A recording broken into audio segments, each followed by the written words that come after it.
코로나 확진자가 지금 500명이 넘어, 오늘은 아침 뉴스를 못 봤는데 몇 명이 모르겠는데 어제가 504명? 508명이었나요?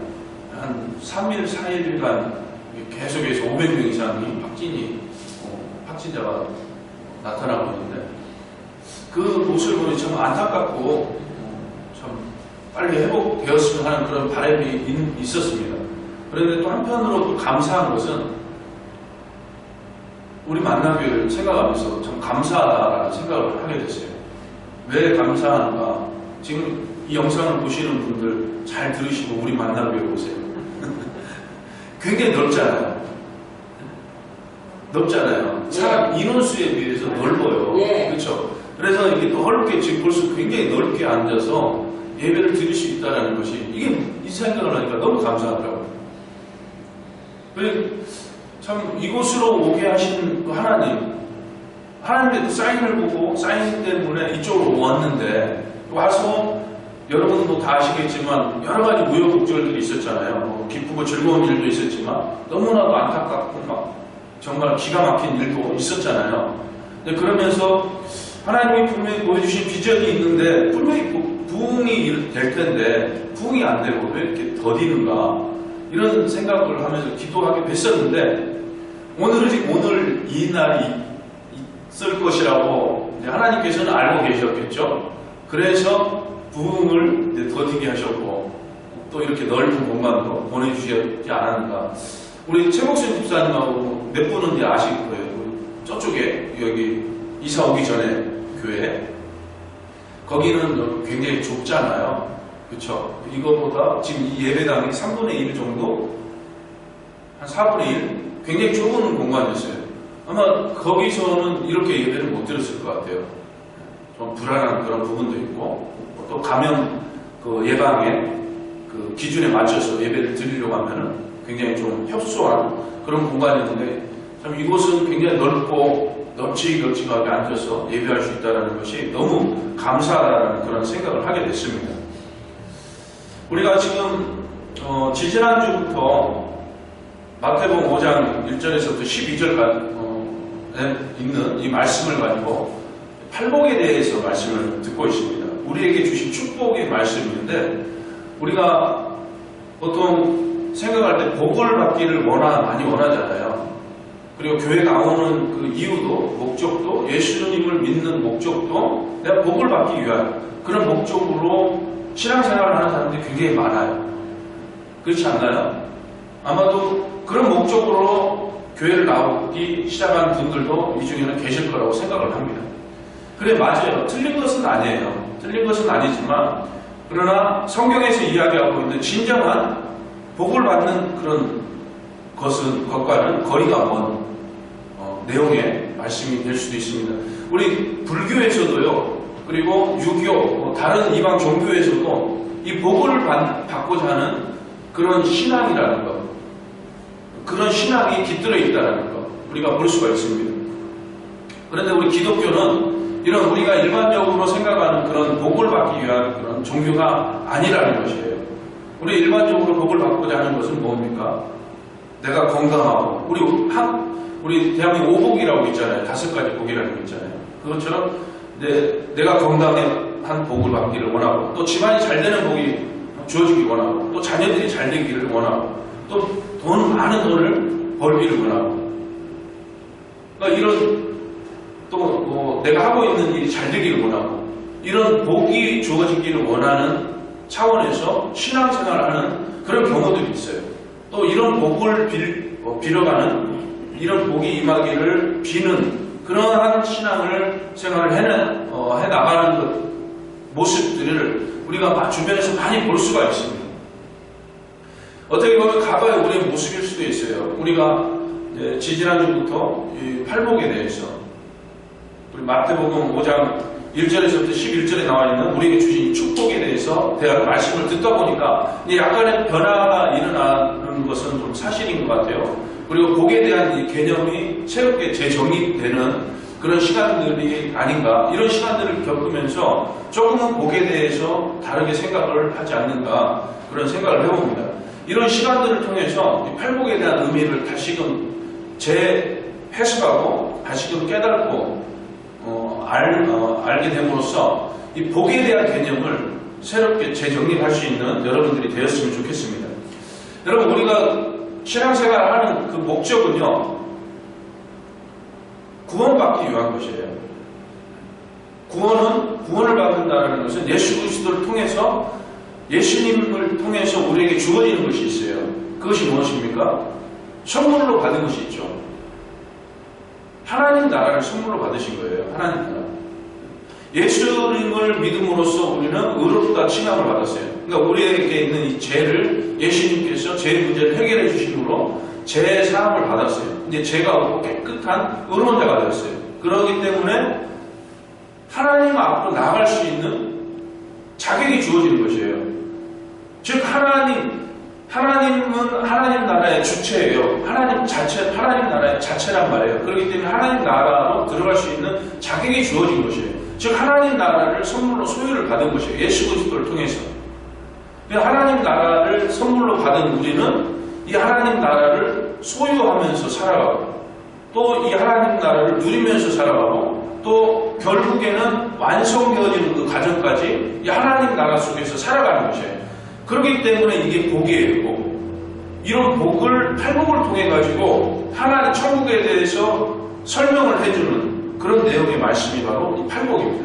그래서 마태복음 5장 말씀이 천국 삶의 새로운 기준을 제시하는가 하면, 마태복음 6장은 천국 백성의 삶에 대해서, 그리고 마태복음 7장은 천국에 들어가는 삶에 대해서, 그 5장과 6장과 7장에 대한 말씀이 쭉 천국에 대한 내용들로 구성이 되어져 있어요. 팔복은 구원받은 사람들에게 주어진 복이다 라는 이 사실을 믿으시기 바랍니다. 그러면 여러분들은 팔복을 가지고 계신가요? 누리고 계신가요? 이거를 누리지를 못해요. 이 팔복에 대한 의미를 깨닫지 못해요. 이 팔복에 대해서 정확하게 설명을 들었을 수도 있지만은 거의 듣지를 못한다고 볼 거라고 생각을 합니다. 우리 민족의 고유 토속신앙이 있잖아요. 이 토속신앙, 이 무속신앙이라고 하는데, 이 무속신앙의 뿌리가 되는 게 바로 기복신앙이에요. 복을 비는 신앙이란 말이에요. 이 복을 비는 신앙을 통해 가지고 유교, 불교의 문화가 접목이 되면서 우리 사회에 이 복을 비는 신앙이, 복을 비는 이 삶이 아주 보편화가 되어버렸어요. 그 신앙의 영향이 교회까지 들어와서 교회 내에서도 복을 비는 신앙으로 발전해 나갔어요. 이게 오늘날의 교회의 모습입니다. 그래서 목사님들도 설교를 하면서 아주 쉽게 복 받으십시오 라고 쉽게 설명을 해요. 근데 그런 부분에 있어서 성도들도 쉽게 아멘 하면서 받아들인단 말이에요. 그러나 그게 성경에서 이야기하고 있는 진정한 복은 아니라는 것이에요. 물론 하나님을 믿음으로써 신실한 그런 믿음 안에서 우리에게 주어지는 그런 육적인 축복들이 분명하게 있어요. 분명하게 있는데 그 육적인 축복이 우선이 되는 것이 아니라는 것이에요. 우선이 되는 축복은 뭐냐? 바로 팔복에서 이야기하고 있는 하나님 나라에 대한 축복이라는 것입니다. 이 축복의 개념을 우리가 온전히 이해함으로써 성경에서 이야기하고 있는, 또 하나님이 우리에게 주시고자 하는 이 축복을 온전히 누리면서 살아갈 수 있는 여러분들이 되시길 예수님의 이름으로 축원합니다. 5장 3절에서 심령이 가난한 자는 복이 있나니 천국이 그들의 것이며 라고 우리가 지지난주에 우리가 말씀을 드렸어요. 심령이 가난한 자는 어떤 자라고 그랬습니까? 첫 번째는 내가 죄인임을 아는 자라고 했어요. 내가 죄인임을 아는 자. 여러분, 죄인임을 아는 자가 어떤 사람이고 내가 죄인이라는 걸 알 수 있습니까? 거짓말하는 사람이? 질문을 이해를 못하셨구나. 죄인이라는 것을 누가 알 수 있어요? 아무도 몰라요. 죄인이라는 건, 내가 죄인이라는 걸 아무도 모른다니까요. 제가 죄인 줄 모르면서 살아가는 게 인생이에요. 맞아요. 네. 아무도 몰라요. 법이 있으니까 이 법 때문에 그나마 죄구나라는 것을 어느 정도 인지를 하는 거예요. 그리고 그래서 율법이 초등학문이라고 하면서 이제 죄가 죄라는 것을 알게 해주는 역할을 하는 것이 율법이라고 그랬잖아요. 그리고 우리 사회법도 있잖아요. 이 사회법이 없으면 그건 죄가 될 수가 없어요. 사회법이 있기 때문에 그 죄가 되는 것이에요. 우리가 교통법규를 위반할 때 빨간불일 때 차가 가면은 죄가 됩니까 안 됩니까? 죄잖아요. 그런데 이걸 교통법규가 없었다면은 빨간불이어도 가도 죄가 아니에요. 그 법이 있기 때문에 이 법을 어기면 죄가 되는 것이에요. 그쵸? 근데 우리 사람들은요, 우리 인간들은 죄가 죄인 줄 모르고 살아가는 것이에요. 이게 기본적인 인간의 모습이에요. 왜? 죄로 인해서 인간이 타락을 해버렸기 때문에. 고린도전서 1장 21절에서 이야기하고 있잖아요. 이 세상에 있는 지혜로는 하나님을 알지 못한다고 그랬어요. 그것은 뭐냐? 죄가 있기 때문에. 죄로 인해서 하나님을 알지 못하는 거예요. 그런데 내가 죄인이라는 것을 모른다니까요. 모른 채 살아가요. 지금 문 밖에 나가보세요. 세상 사람들 내가 죄인이라고 생각하는 사람은 거의 없어요. 대부분이 없어요. 복음을 들어본 사람 외에는 죄라는 걸 몰라요. 여러분은 예수님을 만나기 전에는 내가 죄인이었다는 걸 몰랐어요. 이걸 인정을 하시잖아요. 그런데 내가 복음을 듣고 복음을 받아들이고 예수님을 알고 나서 보니까 이게 죄라는 것이 보이는 거예요. 아, 내가 죄인이었구나라는 것이 보인다라는 것이에요. 이 죄인이라는 것을 아는 자가 바로 심령이 가난한 자라는 것입니다. 즉 스스로가 의롭다 하지 않는다라는 것. 이게 바로 심령이 가난한 자라는 것이에요. 두 번째는 하나님 앞에서 겸손한 자를 이야기합니다. 이게 바로 심령이 가난한 자라는 거예요. 겸손한 자. 그냥 저는 못해요. 이런 겸손이 아니고 하나님 앞에서 나는 너무나도 무의미한 존재, 무가치한 존재, 아무것도 내세울 수 없는 정말 추억 더러운, 너무나도 부족하고 연약한 존재라는 것을 나타내는 것. 이게 바로 심령이 가난한 자라는 것이에요. 그러한 겸손의 모습 속에 어떻게 됩니까? 하나님을 의지할 수밖에 없잖아요. 그러니까 즉 겸손히 의지하는 자, 이런 사람이 심령이 가난한 자라는 것이에요. 즉 다시 말하면 죄인을 아는 것이고 내가 연약하고 부족한 그런 겸손함 속에서 하나님을 의지하는 자, 이게 바로 심령이 가난한 자. 이런 사람이 영적으로 파산한 자라고 할 수가 있습니다. 영적으로 파산한 자. 하나님 앞에서 무가치한 존재. 이런 사람들이 심령이 가난한 자들이죠. 그럴 때 어떠한 현상이 나타납니까? 심령이 가난한 자의 모습 속에서 회개하는 모습들이 나타나죠. 내가 죄인임을 알게 되니까, 내가 죄인이라는 것을 깨달으니까 회개가 당연히 동반되는 거예요. 내가 하나님 앞에서 너무나도 연약하고 부족한 존재이니까 하나님을 의지할 수밖에 없고, 하나님을 의지하는 그 가정 속에서 나의 부족한 모습, 나의 허물, 부끄러운 이런 모습들이 나타나니까 회개가 동반된다는 것이죠. 이게 믿음입니다. 이게. 믿음은 저 예수님 믿어요. 이 말을 한다고 해서 내가 믿는 사람이다. 믿음이다 이야기할 수가 없어요. 회개와 동반되는 그런 모습 속에 분리는 되지 않습니다. 하나로 묶어져 있는 것이에요. 믿음 안에 회개가 들어가 있는 것입니다. 그게 참 믿음이라는 것이죠. 그리고 심령이 가난한 자 세 번째는 어린아이의 심령과 같은 순수한 자를 이야기를 합니다. 그 어린아이와 같은 그냥 때묻지 않는 그런 마음, 그런 것보다도 미성숙한 것을 이야기하는 것이에요. 어린아이들은 아직 완전하게 성장이 덜 되어 있지 않습니까? 미숙한 아이들이지 않습니까? 거기서 더 성숙되어야 되겠죠. 즉, 이 미숙한 심령 안에 있는 그 마음, 그 심령들이 즉 가난한 자들이다. 이 미숙한 심령을 깨달아 알고 나서 이 미숙한 심령을 성장시켜가는 그 과정 속에서 신학적인 용어로 이야기를 하면 성화죠, 성화.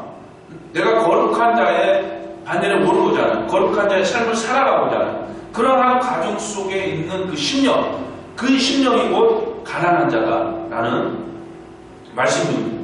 이 심령이 가난한 자는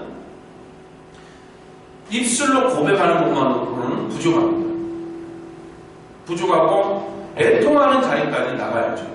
나가야 됩니다. 4절 말씀이 제가 읽어보겠습니다. 애통하는 자는 복이 있나니 그들이 위로를 받을 것이며. 우리가 지지난주에 말씀한 심령이 가난한 자에 대해서 말씀드렸고 오늘 이야기하고자 하는 주제가 바로 이 5장 4절에 대한 내용의 말씀입니다. 심령이 가난한 자의 그 고백만으로는 부족하다는 것이에요. 이 고백 속에서 애통의 모습까지 나타나야 된다는 것이에요. 즉, 나는 죄인입니다. 나는 죄인입니다. 내가 죄인이라는 것을 깨달아 아는 그 마음 속에서 애통하는 모습까지 나타나야 된다는 것이에요. 애통은 뭡니까? 아주 슬피 우는 것이에요. 눈물 콧물 다 쏟으면서 울어내는 것이에요. 그런 경험을 한 적이 있으신가요? 내 죄 때문에, 나의 부족한 모습 때문에 하나님 앞에 무릎 꿇고 눈물 콧물 다 쏟아가면서 회개해 보신 적이 있으신가요? 얘기가 없는 거 보니까 한 번도 없나 보네. 우리 다들 있어요? 있어요? 아멘. 네. 이러한 애통하는 모습이 필요해요. 모든 성도에게 필요합니다. 이거는 누구는 있고 누구는 없고가 아니에요. 이거는 반드시 필요합니다. 이러한 가족 속에서 하나님, 살아계신 하나님을 발견할 수가 있는 것이에요. 그러한 가족 속에서 정말로 내가 죄인이었구나라는 것을 발견할 수 있는 거예요. 이러한 심령이 가난한 자 속에서 천국을 소유할 수 있다는 것입니다. 천국을 선물로 받을 수 있다는 것입니다. 이 사실 믿으시기 바랍니다. 이 심령이 가난한 자의 모습으로 애통하는 자는 위로를 받게 됩니다. 애통은, 여기서 말씀하는 애통은요, 그냥 일반적인 그냥 슬픔, 눈물 이런 것이 이야기하는 것이 아니에요. 여러분, 죽은 자를 위해서 슬퍼하는 그런 애통을 이야기합니다. 죽은 자를 위해서 슬퍼하는 거 어떻습니까? 대성통곡을 하죠. 얼마나 슬픕니까? 가슴이 저리죠. 그렇지 않나요? 네, 맞습니다. 그렇죠. 네. 너무 슬퍼요. 생각만 하면 눈물이 줄줄줄 나요. 이런 애통을 이야기하는 거예요. 이런 애통. 사랑하는 부모님이, 사랑하는 그 누구가 세상을 떠났다고 생각해요. 얼마나 슬픕니까? 슬프잖아요. 지금은 많이 이 장례 문화가 많이 바뀌어서 요즘에는 그런 모습을 볼 수가 없는데, 과거에는 어떻습니까? 과거에 조문을 오는 분들 보면은 장례식장 문 앞에 들어오면서부터 통곡을 해요. 들어오면서부터 신발 벗어 던지면서 아이고 그렇지 않나요? 응? 그렇게 계속 통곡을 해요. 그게 하나의 문화였죠. 응? 진짜 그냥 가족들을 위로하기 위해서 뭐 통곡을 하는 경우도 있고, 정말로 슬퍼서 정말로 안타까운 마음에 통곡하는 경우도 있고, 요즘에는 그런 문화가 많이 바뀌어서 좀 점잖해지는 그런 모습을 볼 수가 있는데, 이것처럼 죽은 자를 위해서 슬퍼하는 모습처럼, 아파하는 모습처럼 이러한 애통이 필요하다는 것입니다. 그러한 애통을 이야기하고 있다는 것입니다. 그러나 이제 세상적인 그런 슬픔을 이야기하는 것은 아니죠. 회개에 대한 그런 슬픔, 회개에 대한 아픔을 이야기를 하는 것이에요.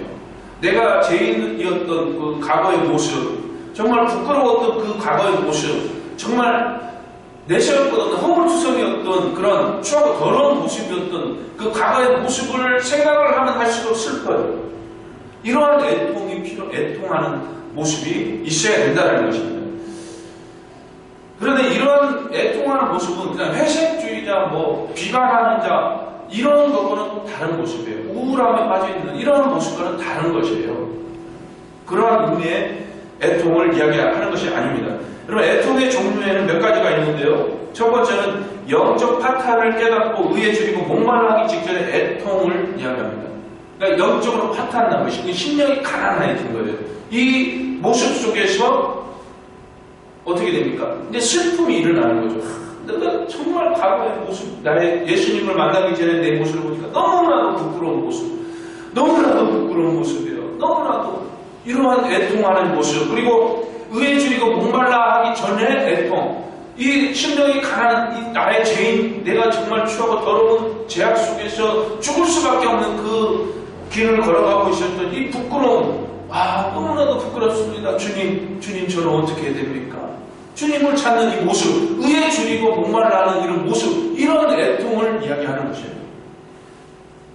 이게 첫 번째고, 이 모습 속에, 이 모습이 바로 이제 죄에 대해서 이야기하는 것이고, 두 번째는 세상에 대한 애통을 이야기합니다. 여러분 세상은 어떻습니까? 우리는 너무나도 행복한 사람들이에요. 예수 그리스도를 통해서 죄를 알게 되었어요.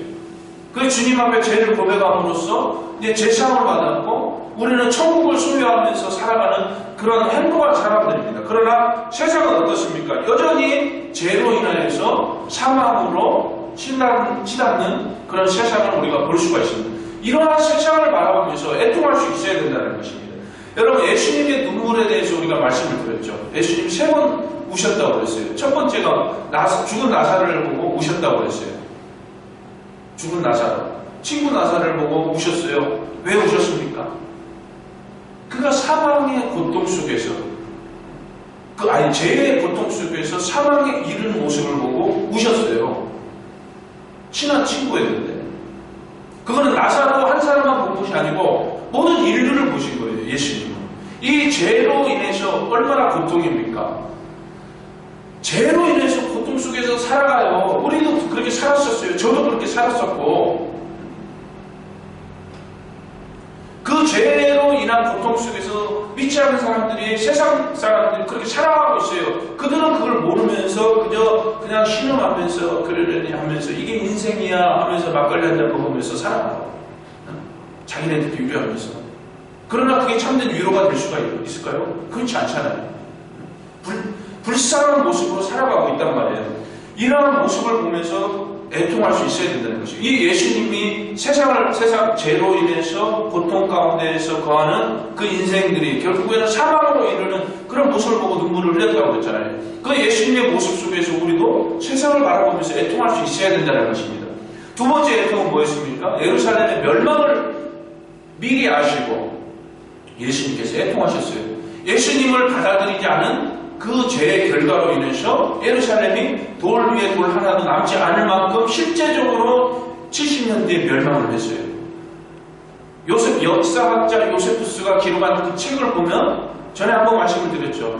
그 비극이 얼마나 큰 비극이었는지 예루살렘 성이 포위가 되다 보니까 먹을 것이 없는 거예요. 먹을 것이 없으니까 얼마나 굶주립니까? 이 굶주림에 허덕이다가 어머니가 자기가 낳은 아들을 삶아서 먹는 그러한 너무나도 비극적인 모습들이 나타나게 됐다는 것이죠. 이러한 멸망의 모습을 예수님께서 아시고 예루살렘의 멸망을 예언하시면서 눈물을 흘리셨다는 것이에요. 이 세상의 멸망이 눈앞에 나와 있어요. 이 세상의 멸망은 분명하게 이루어집니다. 예수 그리스도를 인정하지 않는 하나님의 존재를 인정하지 않는 그 모습 속에 분명하게 심판이 주어져요. 그 심판은 비극입니다. 우리에게 있어서는 영광이고 축복이고 은혜이지만 믿지 않는 사람 입장에서는 비극이라는 것이에요. 이 썩어 없어질 이 세상에 대해서 애통할 수 있어야 된다는 것입니다. 그리고 세 번째는 자신의 죄로 인한 것뿐만 아니라 악인들의 박해로 인한 그런 탄식이 있어야 된다. 즉 악인들, 세상 사람들은 어떻습니까? 교회를 향하여 손가락질하고 핍박을 합니다. 이게요 말세에 들어서면은 이 핍박은 더 심해져요. 디모데후서 3장 1절의 말씀을 보면은 말세에 고통하는 때가 이르러 말씀을 합니다. 고통의 원인 중에 하나가 박해예요. 말세에 이르러 이 말세에 고통하는 때가 이르러라고 이야기를 하고 있잖아요. 말세에 고통이 더 가중된다는 것이죠.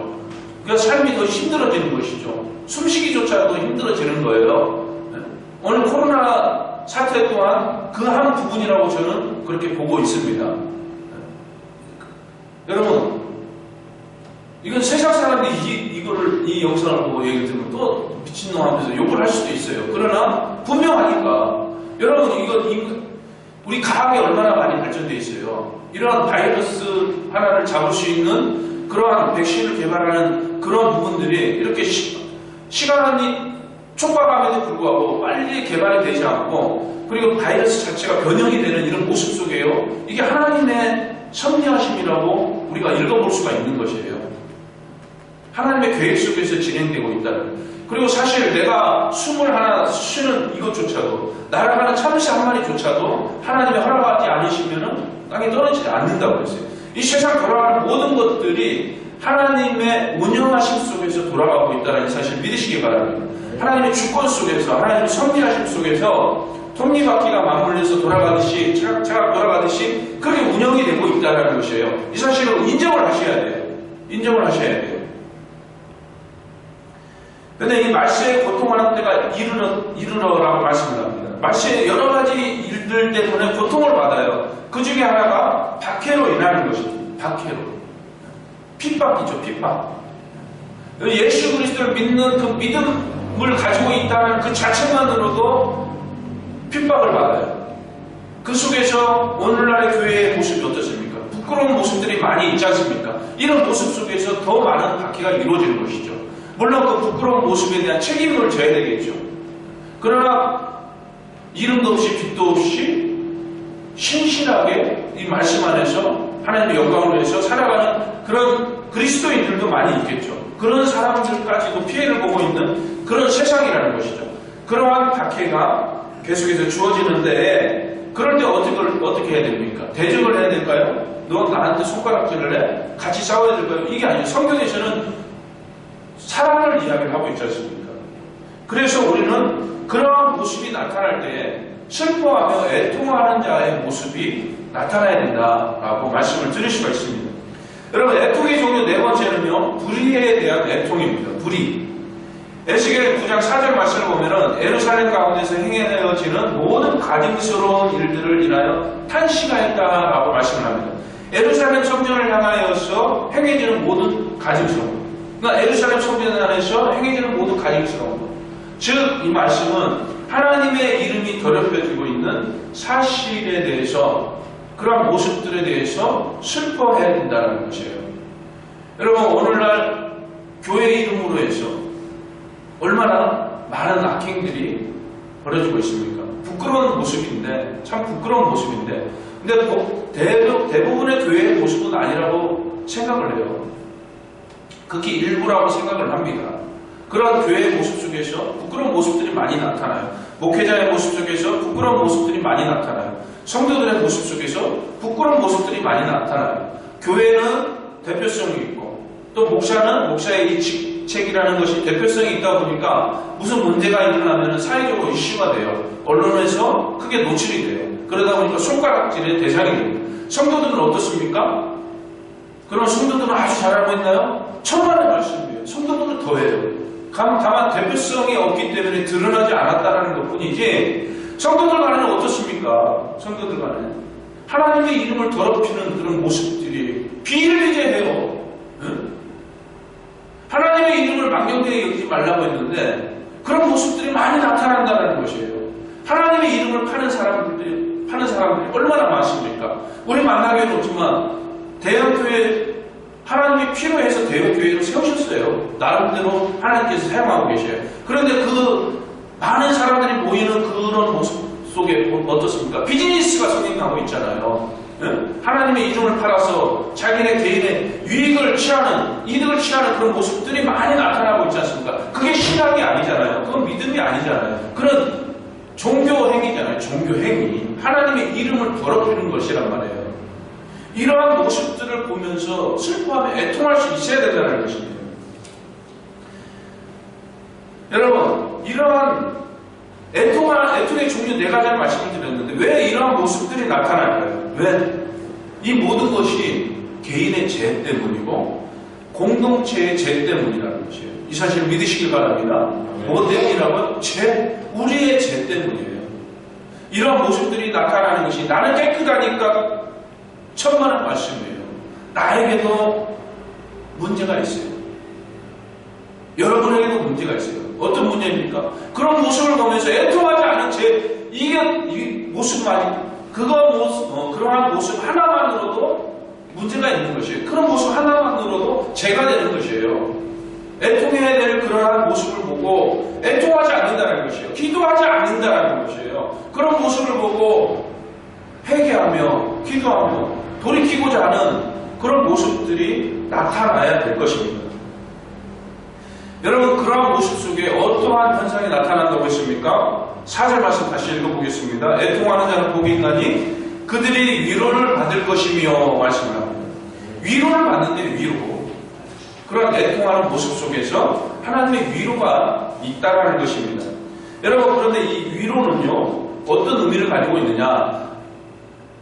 두 가지인데요. 하나는 곁으로라는 그런 의미와 그리고 부른다의 의미가 있어요. 즉, 이제 곁으로라는 그런 단어와 부른다라는 그 단어의 합성어로 해서 위로라고 의미를 하고 있습니다. 즉, 이 말은 무슨 말이냐? 찾아오셔서 그의 이름을 부르면서 위로해 주신다는 것이에요. 애통하는 자에게 하나님께서, 주님께서 친히 찾아와 주셔서 그의 이름을 부르면서 위로해 주신다는 것이에요. 곁으로라는 그런 단어와 부른다라는 이 단어의 합성어라고 그랬잖아요. 위로해 주신다. 위로해 주신다. 애통하고 있는 우리 장대규 성도에게 하나님께서 친히 찾아와 주셔서 대규야, 괜찮아. 위로해 주신다는 것이 이름을 부르면서. 여러분, 이 위로가요, 지금 이 말씀하는 이 위로가요, 엄청난 거예요. 그냥 우리 쉽게 뭐 생각하는 그냥, 아유, 괜찮아. 아유, 그냥 넘어갈 거야. 아유, 괜찮아. 이런 위로가 아니라니까요. 하나님께서 친히 옆에 찾아오셔가지고 나의 이름을 부르면서 위로해 주시는 이런 위로예요. 엄청난 위로예요. 엄청난 따뜻함이에요. 엄청난 고마움이고 엄청난 사랑이에요. 이런 위로가 있다라는 것입니다. 어떨 때요? 애통하는 자에게, 심령이 가난한 그 모습 속에, 의에 줄이고 목마르는 그런 모습 속에 애통하는 자에게 이러한 하나님의 따뜻한 위로가 있다라는 사실을 믿으시길 바랍니다. 하나님은 모든 능력으로 우리에게 이런 위로를 나누어 주십니다. 그리고 이러한 경건의 슬픔이라고 할 수가 있죠. 애통하는 자의 그런 슬픔, 이 경건한 슬픔은 그 슬픔을 느끼는 그 영혼은 하나님께로 향하게 되어 있습니다. 하나님을 찾을 수밖에 없게 되어 있다는 것이죠. 그런 모습 속에 하나님께서는 위로해 주실 수밖에 없게 된다는 것입니다. 여러분, 애통하는 자를 용서하시고 구원하시며 힘있게 하시고 확신있게 하시는 이가 바로 우리 주 하나님이라는 사실을 믿으시길 바랍니다. 위로하시는 성령으로 말미암아 애통하는 성도들은 계속적인 위로를 받게 됩니다. 요한복음 1장 16절에서 우리가 다 그의 충만한 데서 받으니 은혜 위에 은혜라 라고 말씀을 합니다. 우리가 다 그의 충만한 데서 받는다. 그 받는 것이 바로 은혜다. 그런데 그 은혜가 은혜 위에 은혜를 더한다. 즉 구원의 은혜를 이야기하는데 이 구원의 은혜가 한 번 주고 끝이 아니라는 것이에요. 이 은혜를 받으면은요, 구원의 은혜를 받은 사람에게는 주께서 그 은혜를 날마다 충만하게 새롭게 더 부어주신다는 그 말씀입니다. 우리가 다 그의 충만한 데서 받으니 은혜 위에 은혜를 즉 이 말씀처럼 우리에게 이 위로해 주시는 이 위로가요, 한 번 위로로 끝나는 것이 아니라 끊임없이 내가 죄를 인지하고 죄를 벗어나고자 하는, 죄를 멀리하고자 하는 그 모습 속에서 애통하는, 슬퍼하는 그 모습 속에서 이 위로가 끊임없이 위로 위에 위로를 더하여 주신다는 것이에요. 여러분 이거를 한번 생각을 해보세요. 너무 감사하지 않나요?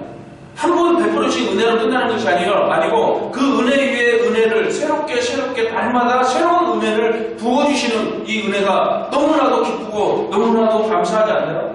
그리고 이 위로를 해주시는데 이 위로함이 한 번 위로로 끝나는 것이 아니고 위로의 위로를 새롭게 계속 거듭해서 위로해 주시는 이 하나님의 따뜻함이, 여러분 한번 생각을 해보세요. 너무 기쁘지 않나요? 너무 감사하지 않나요? 저는 이걸 생각을 하면요, 너무나도 은혜가 넘칩니다. 기뻐하지 않을 수가 없고 하나님을 찬송하지 않을 수가 없어요. 감사하지 않을 수가 없어요. 여러분, 이러한 발견이 있었으면 좋겠어요. 이러한 깨달음이 있었으면 좋겠어요. 이러한 모습 속에요, 하나님의 그 따뜻한 위로의 손길을 느끼는 이런 모습 속에, 끊임없는 그 하나님의 따뜻한 그 위로 속에 우리의 삶은 어떻습니까? 진정한 천국을 누리며 살 수 있는 것이에요. 진정한 천국을. 그 속에서 진정한 천국을 누리며 살 수 있다니까요. 그저 즐거운 일이 있어서 내가 기쁘고 즐거운 것이 아니에요. 슬픔 가운데, 고난 가운데에서, 어려운 환난 가운데서도 내가 기쁨을 누릴 수 있는 이유가 바로 거기 있는 거예요. 하나님의 그 은밀한 그 경륜의 비밀을 깨달아 알기 때문에.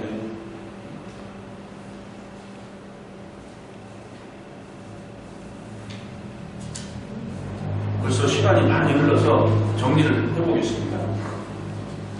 여러분, 예수님이 오신 목적이 무엇이라고 생각하십니까? 예수님이 오신 목적, 이 땅에 오신 목적. 첫 번째는 누가복음 2장 25절 말씀에서 이렇게 이야기를 합니다. 이스라엘의 위로가 되기 위해서. 예수님이 오신 목적은 이스라엘의 위로가 되기 위해서예요. 즉 이스라엘을 위로하기 위해서, 이스라엘의 그 애통함을 위로해주기 위해서. 우리는 이스라엘입니까? 아닙니까? 예수 안에서는 우리는 이스라엘 민족이 되는 것이에요. 그러니까 눈에 보이는 이스라엘의 민족을 위로하기 위해서 왔지만 그 복음이 이방인에게까지도 주어진다고 했잖아요. 그 위로가 오늘날 우리에게까지 주어지고 있다는 것입니다. 즉 예수님이 오신 목적은 우리를 위로하기 위해서 이 땅에 오셨어요. 그래서 예수님을 영접하기만 하면은 그 위로를 받을 수가 있습니다. 그 제사를 통하여서 애통하는 그 모습 속에서 위로가 주어진다는 것. 이 사실을 믿으시기 바랍니다. 그래서 예수님께서 승천하시면서 보혜사 성령을 너에게 보내주겠다 말씀하셨어요. 성령이 임하셨어요. 성령 받으시기 바랍니다. 성령이 오신 목적이 있어요. 성령이 오신 목적은 무엇입니까? 요한복음 14장 16절 말씀을 보면은 영원토록 함께하여 주시기 위하였습니다. 영원토록 함께 하시기 위해서 성령께서 임하셨어요. 우리에게 오셨어요. 성령의 역할을 말씀드렸죠. 예수님을 알게 하시고 깨닫게 하시고 믿게 하시고 그 믿음을 보증해 나가시는 분이 성령님이에요. 그 가운데 무엇이 있습니까? 애통하는 자에게 위로가 있다는 것이에요. 즉 영원토록 우리를 위로하시고 따뜻하게 품어주시기 위하여서 성령께서 오셨다는 것입니다. 여러분, 예수님이 오신 목적, 성령님이 우리에게 오신 목적이 우리를 위하여서, 우리를 위로하시기 위하여서 오셨다라는 이 사실을 믿으시길 바랍니다. 하나님의 위로는 회개의 눈물을 흘리는 자에게 주어진다라는 이 사실을 믿으시길 바랍니다. 또 지금 오늘날에는 비록 부분적으로 주어지는 위로지만 마지막 때에는 완전한 위로가 주어진다라는 이 사실 또한 믿으시길 바랍니다. 계시록 21장 4절 말씀에 눈에서 흐르는 모든 눈물을 닦아주신다고 말씀하셨어요. 주님 앞에서는 그날에 지금은 우리가 이 죄성으로 인하여서 완전한 위로가 아닌 부분적인 위로가 주어지고 있지만 주님 앞에서는 그날에 완전한 위로로서 더 이상 애통하지 않는 그런 삶을 살게 된다는 사실을 믿으시고 이 천국, 우리에게 허락하신 이 천국을 누리면서 살아갈 수 있는 여러분들이 되시길 예수님의 이름으로 축원합니다. 기도하시겠습니다. 참 고마우신